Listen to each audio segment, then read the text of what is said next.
appeal yesterday's High Court judgment ordering him to give reasons for his firing of Pravin Gordhan and other cabinet ministers.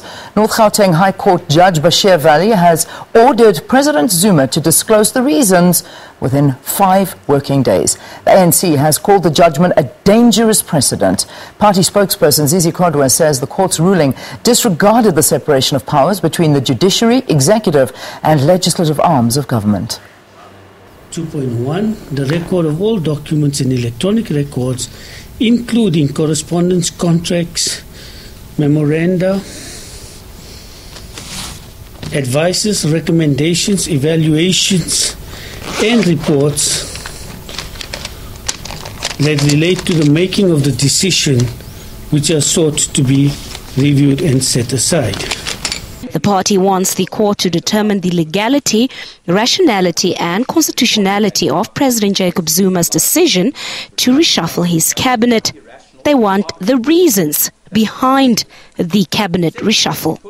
It was informed by his political judgment that the reshuffle will best deliver on the mandate of the African National Congress received from the majority of the electorate in the last general elections.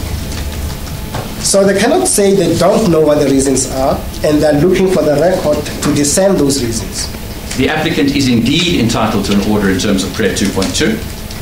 And if the President now says that these are his only reasons, then he can simply file this under heading Reasons for the Decision, and he'll file it in answer to this court's order under Prayer 2.2. But then he will be held by it, and we will know where we are, and the litigation will be able to proceed. President Jacob Zuma reshuffled his cabinet on the 30th of March, axing amongst others former Finance Minister Pravin Gordhan and his deputy Zizi Kodwa. Mr. Pravin Gordhan probably doesn't want to go back into the cabinet, but what it will do is establish once and for all the principle that cabinet appointments need to be rational and that they need to be in the best interests of all South Africans.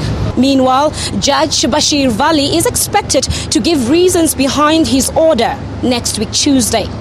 PATRICIA, SABC News at the North Gauteng High Court in Pretoria.